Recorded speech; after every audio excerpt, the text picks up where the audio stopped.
This is Marcus Whitney's audio universe. Like, you gotta do the work. You gotta show up and just do the work.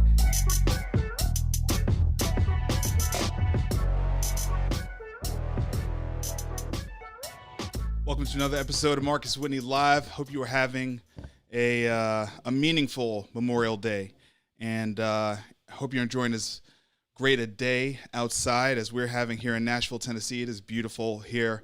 I'm excited to have my guest on today, a good friend of mine. He is a DJ with iHeartRadio, and most relevant for today's show, he is the host and creator of the Battleground Podcast, talking about my man, Tim Battle.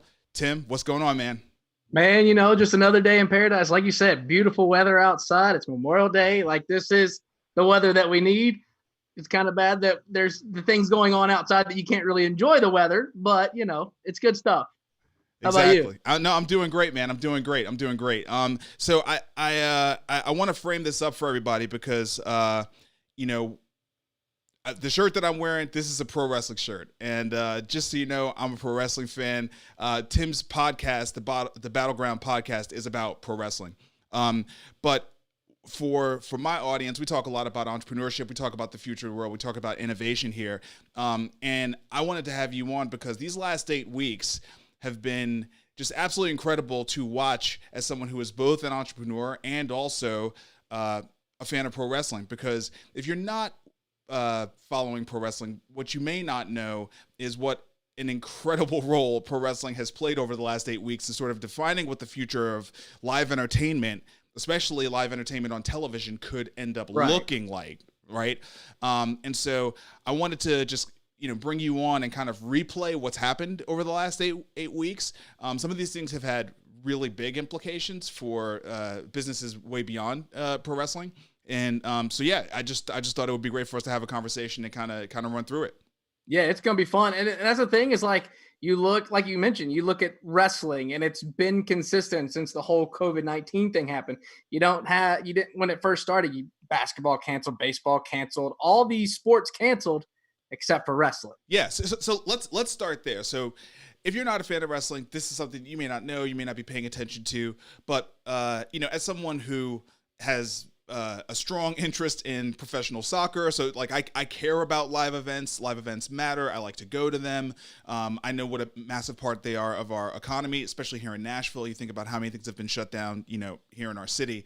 Pro wrestling is like the one staple thing that was both live in front of a real audience, you know, sort of traveling around the world, you know, selling out large arenas, but also regularly being broadcast on television every single week, right? That did not stop at all. Right. It did not stop. And in fact, Battle, I didn't even talk about this when we were preparing for the show, but let's even go back just one step further. Let's talk about how everything had canceled and WrestleMania was the one thing that had not canceled, right? Yes. And that was kind of the big event that everyone was waiting on. You know, you heard about the, you know, they were talking about the governor of Florida, and then it was the city council in Tampa, and they just waited so long to finally say, okay, we're gonna put the kibosh on this event. You know, can we like go back to what was going on in that moment when it wasn't clear whether or not WrestleMania was actually going to happen? And for anyone who doesn't understand, we're talking about an event that brings over 100,000 people from around the world, so it is a global event. Yeah. You know, when it wasn't really clear whether or not that was going to happen or not, you know, just talk a little bit about what was going on in the wrestling community. Yeah, so WrestleMania, it's pretty much like a week-long event. It takes over. It's, you know, you look at WrestleMania and you kind of compare it to like a CMA Fest or a big, you know, the Super Bowl. It's a week-long thing.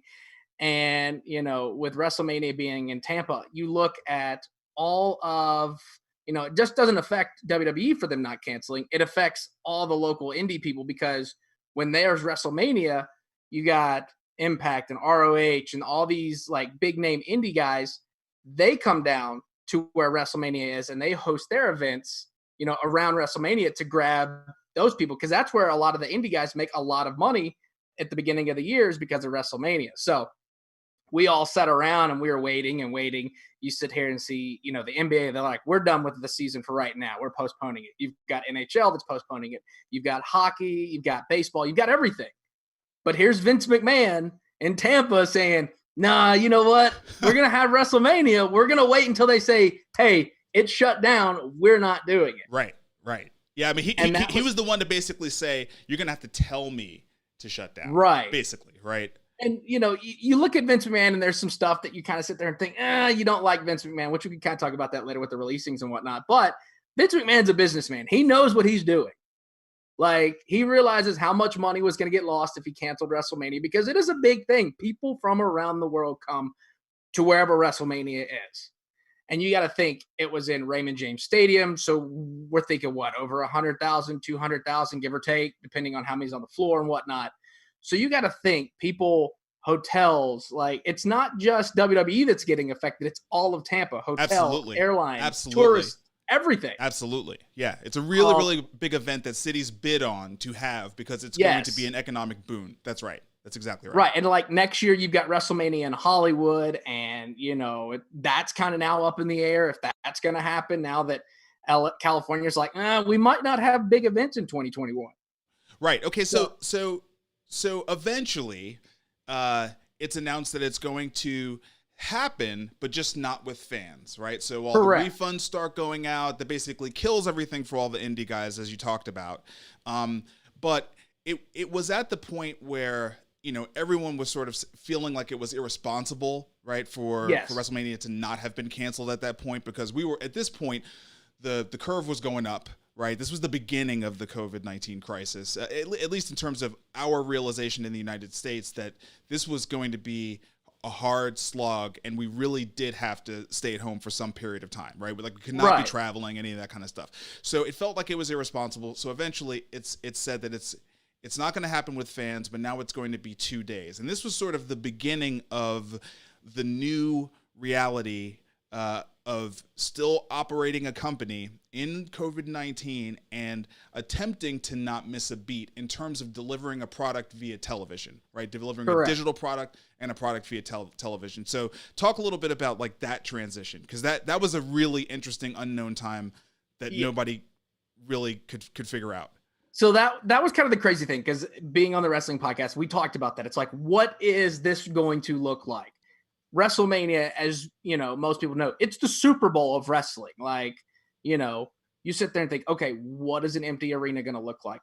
What is, 2 days of WrestleMania? Is it going to spark my interest to spend 2 days watching wrestling? Whereas WrestleMania, if you've ever been to the event, it's an all day thing. It's like noon to midnight. You get to the arena and whatnot.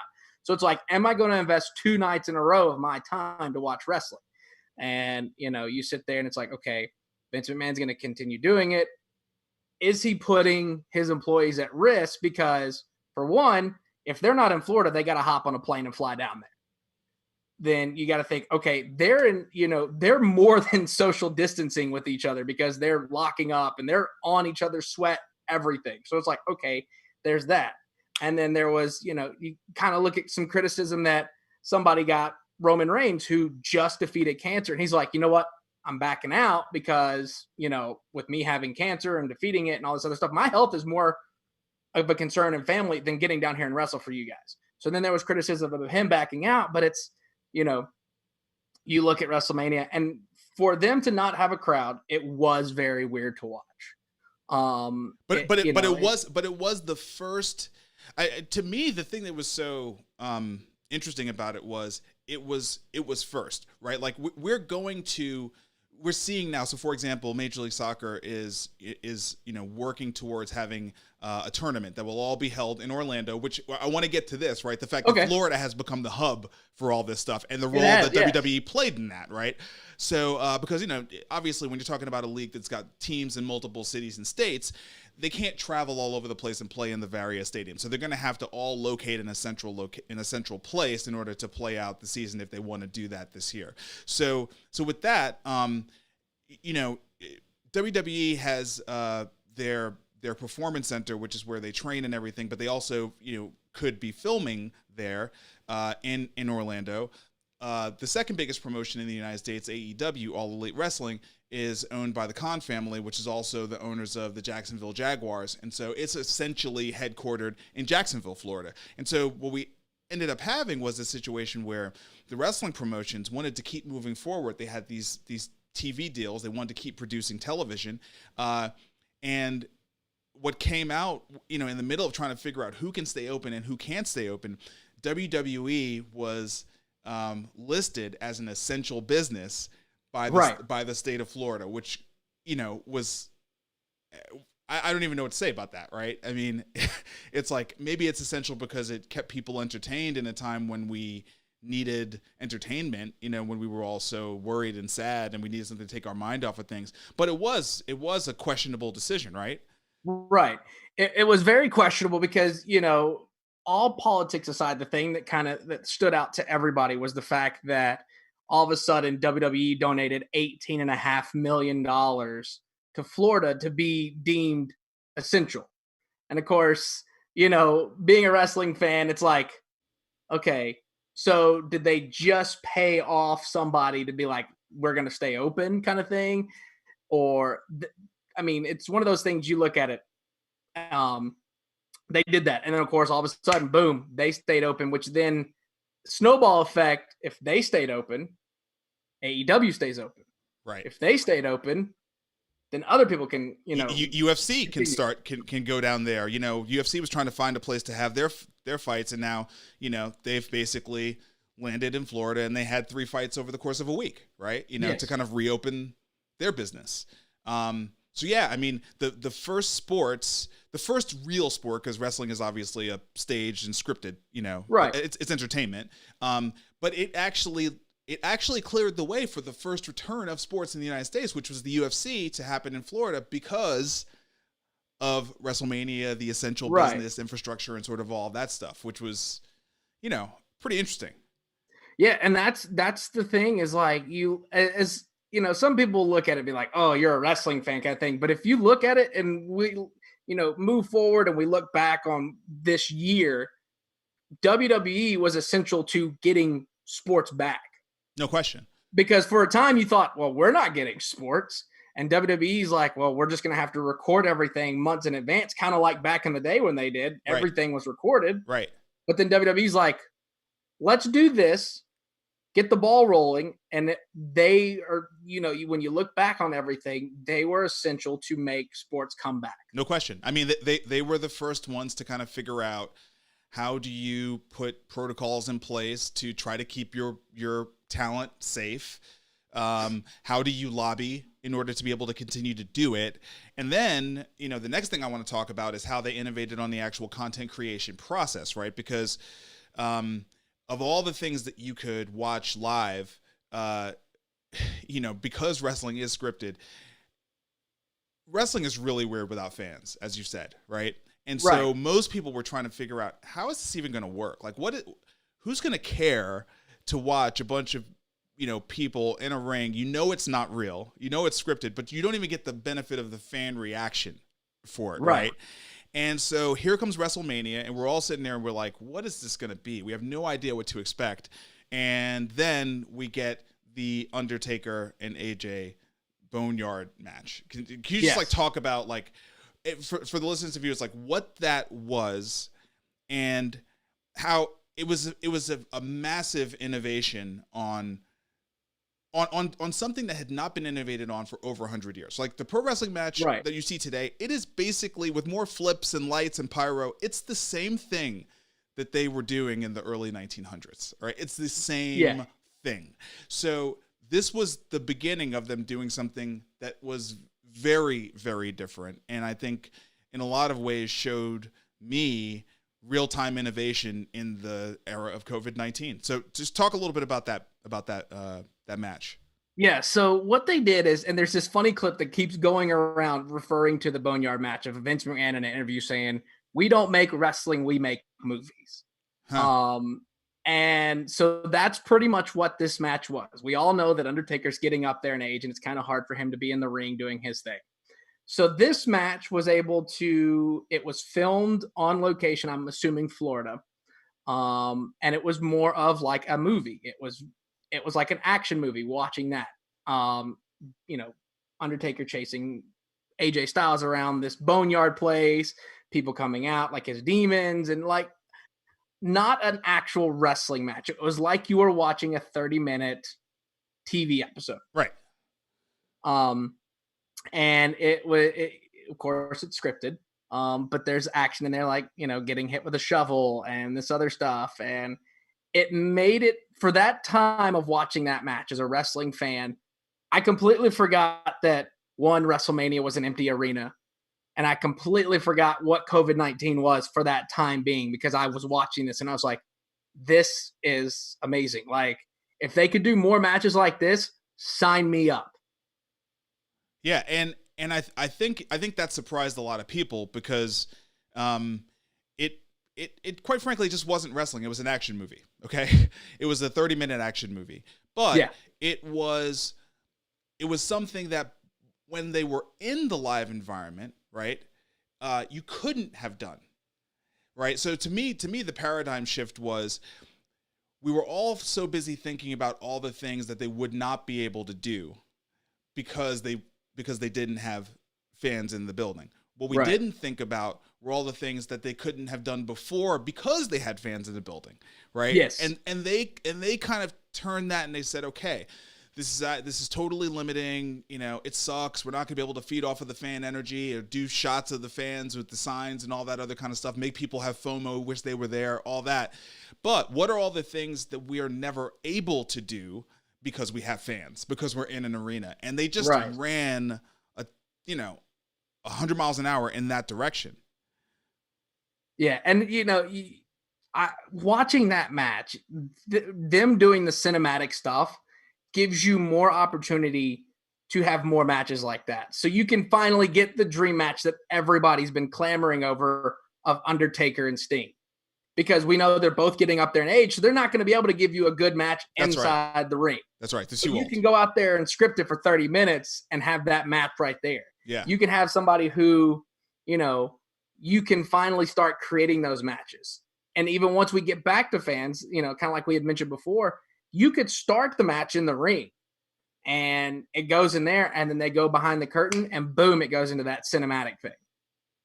And that is another reason why you look at wrestling as more sports entertainment, because that match set the bar for, you know, recorded matches and cinematic things like that. Yeah, for sure. So then this last weekend, the competing promotion, AEW, as we said, owned by the Khan family and run by Tony Khan, who also owns the Jacksonville Jaguars, Fulham Football Club in England. Because they own the Jaguars, they have a stadium. They have an NFL stadium at their disposal. And so they've been using that as their facility to be able to produce their weekly television show. But they came up with a new type of match called the Stadium Stampede. And they put their own sort of twist on the cinematic model.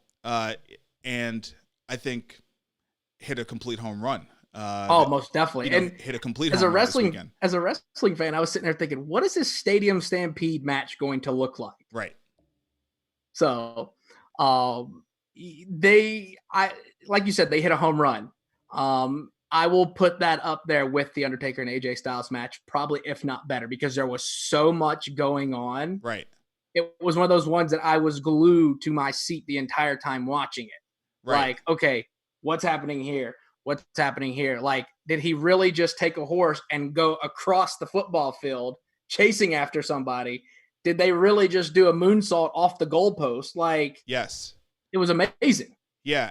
So to me, I just have been reflecting on this last 8 weeks and just thinking that this is, in so many ways, I feel like I'm watching the future of entertainment. And I feel like, it's like you'll find it in the most unlikely place, quite frankly, pro wrestling. Right.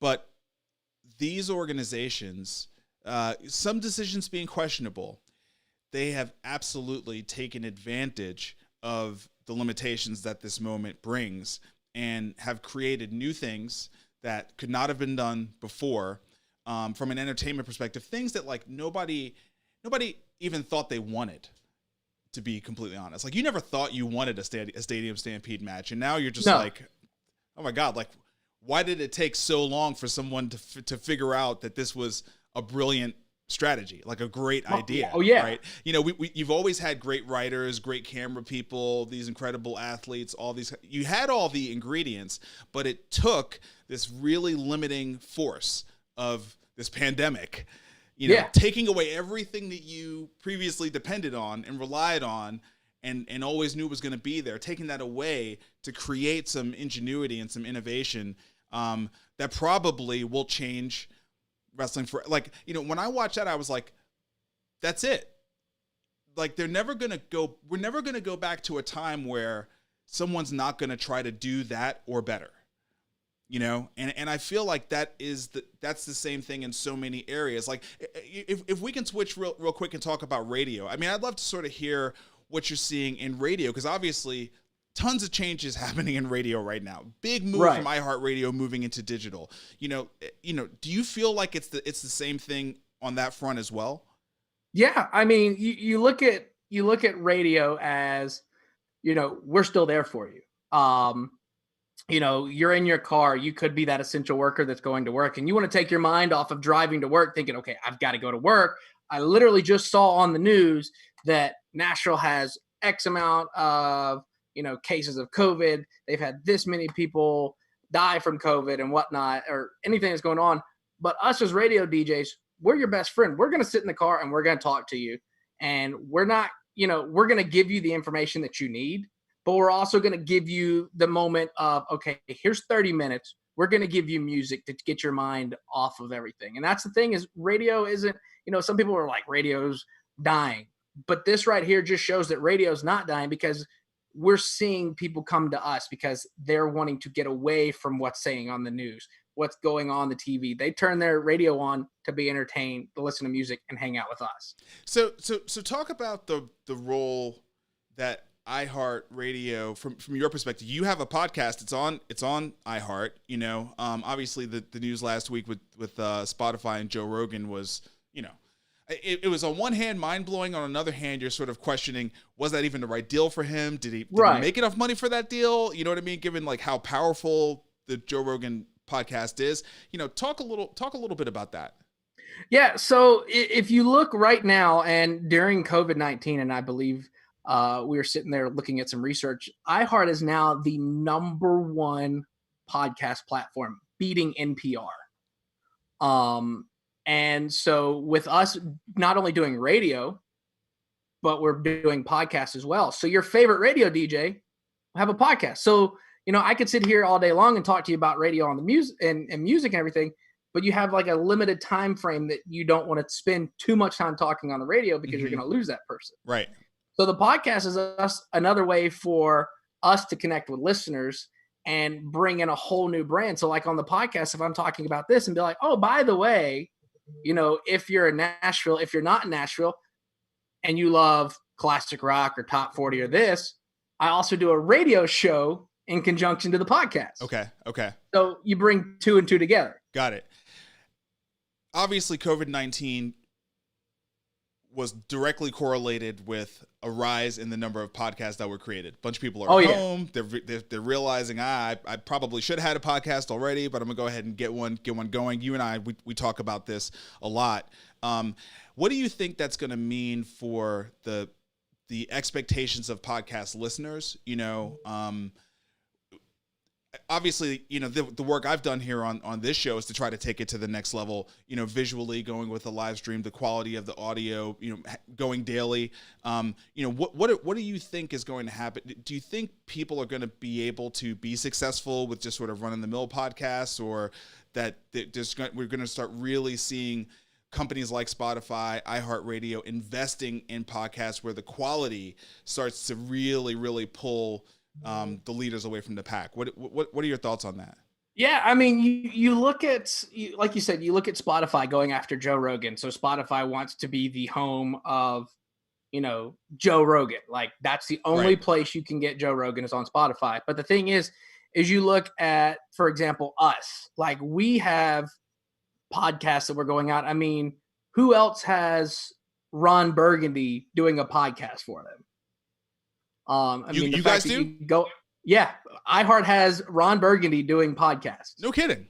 Yeah, so it's the Ron Burgundy podcast, and Will Ferrell does Ron Burgundy, and he does a season. I think we're up to 2 seasons now, I think, give or take. Okay. And it's just Anchorman in podcast form. Wow. And he has guests on, and it's on iHeart.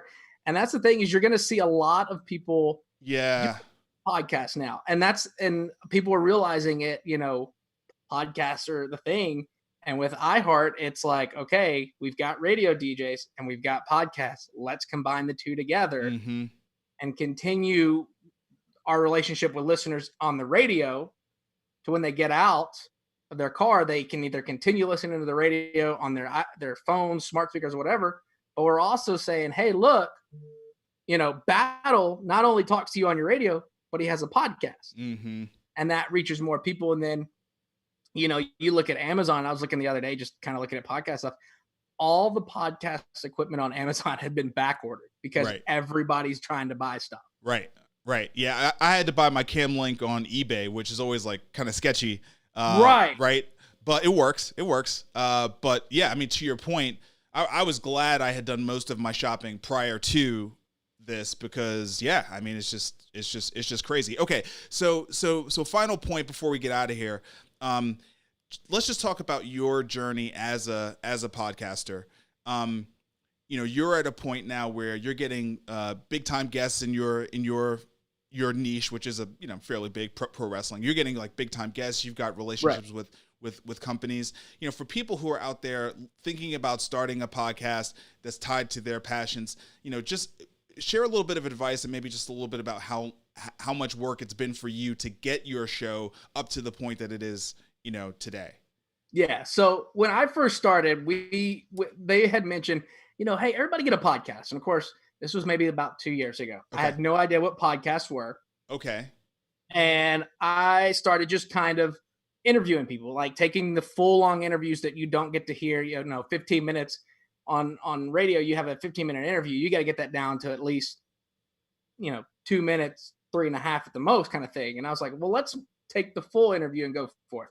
So when I first started, I was just interviewing people. There wasn't just strictly wrestling. So it's like I had John Witherspoon come on. I had Dion Cole come on. John Lovitz was there. Rob Schneider. Like, I had comedians and I had wrestlers and then I had musicians. Okay. And then it was not until about a year ago in March, I was sitting there thinking, and I had a conference call with some of the podcast people in our company. And I was like, here's what I'm doing. What can we do? And they're like, well, what are you passionate about? I was like, well, I love wrestling. Like, it's in my blood. I grew up in wrestling. I grew up at the fairgrounds. Like, wrestling is my blood. And they're like, stick to just wrestling. And that was the thing. It was like, they said, find your niche. And that's the thing, is like, find something that you're passionate about and you could talk for days on it. And I was like, well, I could talk wrestling. But then again, I sat there and thought to myself, okay, I could talk wrestling, but it's more fun if I have somebody to talk wrestling with.